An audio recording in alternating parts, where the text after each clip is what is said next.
ইতিহাস, শাহাদাতের ইতিহাস।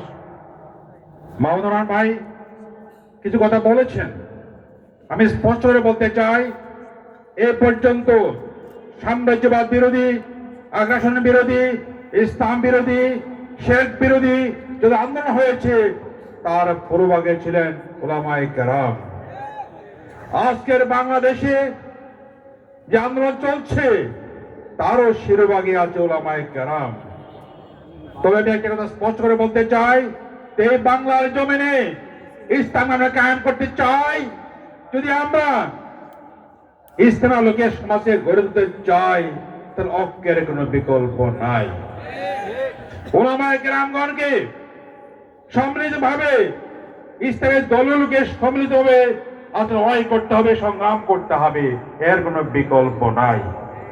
ঐক্যের কথা বলেন, কারো বিরুদ্ধে কথা বলেন, এটা বন্ধ করতে হবে। আর সাথে সাথে ভারতের প্রশ্নে আমাদের উলামায়ে কেরামের মধ্যে কোনো মতান্তর নাই। কিছু কুলাঙ্গার আলেম নামদারি লোক ভারতের সমর্থন করতে পারে, বৃহত্তর উলামায়ে কেরাম ভারতকে সমর্থন করতে পারে না, তাদেরকে সহ্য করতে পারে না। যদি আমরা এক থাকতে পারি, যদি আমরা মানুষকে এক রাখতে পারি, তাহলে ইনশাআল্লাহ ভারতীয় আগ্রাসনকে ভয় পাওয়ার কোনো কারণ নাই।